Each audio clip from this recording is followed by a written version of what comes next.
श्री शिवाय नमस्तेम दोस्तों। जितिया का व्रत संतान की लंबी आयु के लिए किया जाता है और यह व्रत बिना कहानी के अपूर्ण माना गया है। कहते हैं इस व्रत में कहानी जरूर सुननी चाहिए, जिससे हमारे बच्चों की लंबी उम्र होती है और हमें जितमुत वाहन का आशीर्वाद भी मिलता है।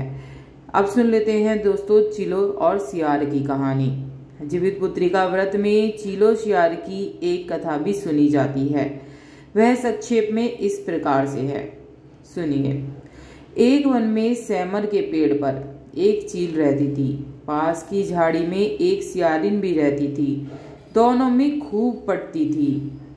चीलो जो कुछ भी खाने को लेकर आती उनमें से सियारिन के लिए जरूर हिस्सा रखती थी। सियारिन भी चीलो का ऐसे ही ध्यान रखती। इस तरह दोनों के जीवन आनंद से कट रहे थे। एक बार वन के पास गांव में औरतें जितिया के पूजा की तैयारी कर रही थी।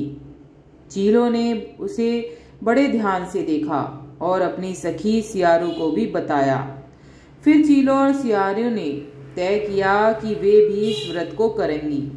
सियारों और चीलो ने जितिया व्रत का रखा। बड़ी निष्ठा और लगन से दोनों दिन भर भूखे प्यासे मंगल कामना करते हुए व्रत में रही। मगर रात होते होते क्या हुआ कि सियारिन को भूख बहुत सताने लगी।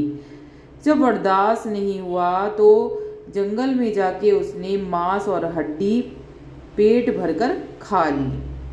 चीलो ने हड्डी चबाने के कड़कड़ की आवाज सुनी तो पूछा कि वह कैसी आवाज है।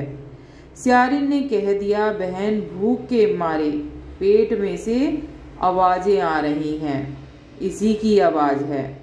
मगर चीलो को पता चल गया।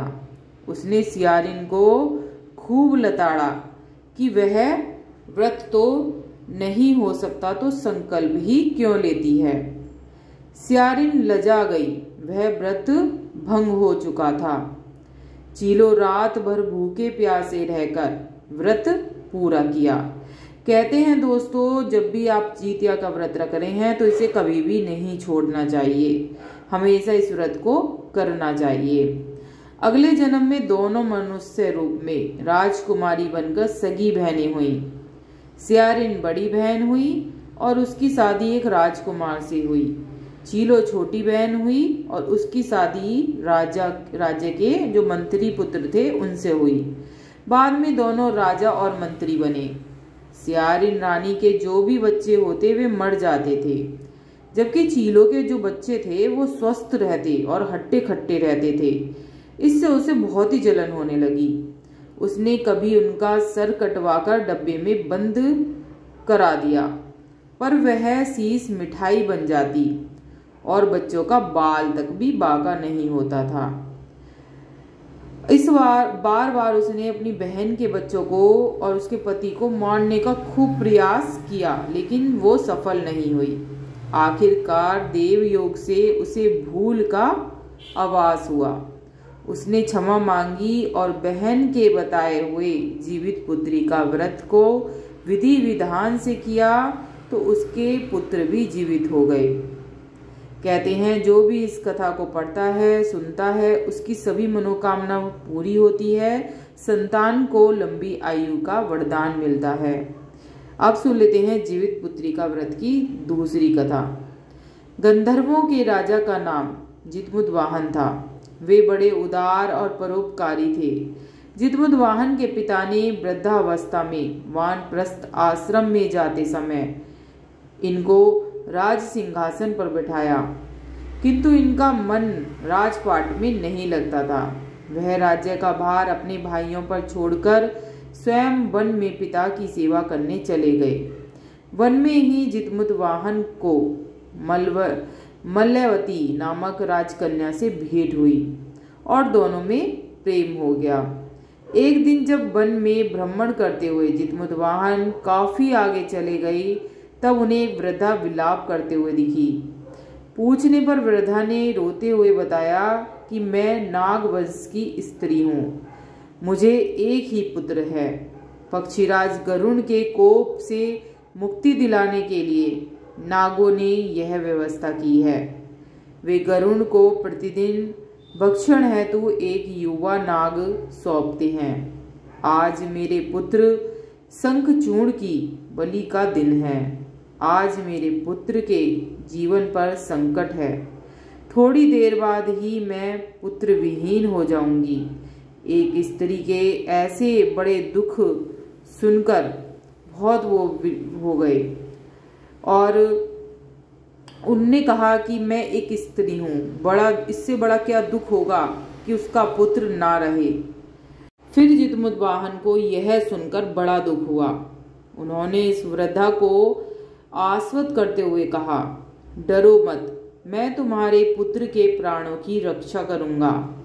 आज उसके स्थान पर स्वयं मैं अपने आप को उसके लाल कपड़ों में ढककर वध्यशिला पर लेटूंगा ताकि गरुड़ मुझे खा जाए पर तुम्हारा पुत्र बच जाए। इतना कहकर जितमुतवाहन ने शंखचूर्ण के हाथ से लाल कपड़ा ले लिया और वे उसे लपेटकर गरुड़ को बलि देने के लिए चुनी गई वध्यशिला पर लेट गए। नित्य समय पर गरुड़ बड़े वेग से आए और वे लाल कपड़े में ढके जितमुतवाहन को पंजे में दबोचकर पहाड़ के शिखर पर जाकर बैठ गए। गरुड़ ने अपनी कठोर चोंच का प्रहार किया और जितमुतवाहन के शरीर से मांस का बड़ा हिस्सा नोच लिया। इसकी पीड़ा से जितमुतवाहन की आंखों से आंसू बह निकले और वह दर्द से करहाने लगे। अपने पंजों में जकड़े प्राणी की आंखों में से आंसू और मुंह से करहा सुनकर गरुड़ बड़े आश्चर्य में पड़ गए, क्योंकि ऐसा पहले न हुआ था। उन्होंने जितमुतवाहन से उनका परिचय पूछा। जितमुतवाहन ने सारा किस्सा कह सुनाया, कैसे एक स्त्री के पुत्र की रक्षा के लिए वह अपने प्राण देने आए हैं। आप मुझे खाकर भूख शांत करें। गरुड़ उनकी बहादुरी और दूसरे की प्राण रक्षा के लिए स्वयं का बलिदान देने की हिम्मत से बहुत प्रभावित हुए। उन्हें स्वयं पर पछतावा होने लगा। वह सोचने लगे कि एक यह मनुष्य है जो दूसरों के पुत्र की रक्षा के लिए स्वयं अपनी बलि दे रहा है, और एक मैं हूँ जो देवों के संरक्षण में हूँ किंतु दूसरों की संतान की बलि ले रहा हूँ। उन्होंने जितमुतवाहन को मुक्त कर दिया। गरुड़ ने कहा कि हे उत्तम मनुष्य, मैं तुम्हारी भावना और त्याग से बहुत ही प्रसन्न हूँ। मैंने तुम्हारे शरीर पर जो घाव किए हैं उसे ठीक कर देता हूँ। तुम अपनी प्रसन्नता के लिए मुझसे कोई वरदान मांग लो। राजा जितमुतवाहन ने कहा कि हे पक्षीराज, आप तो आप सर्पों को अपना आहार बनाना छोड़ दें। आपने अब तक जितने प्राण लिए हैं उन्हें जीवन दान दें। गरुड़ ने सबको जीवन दान दे दिया, नागों की बलि न लेने का वरदान भी दिया।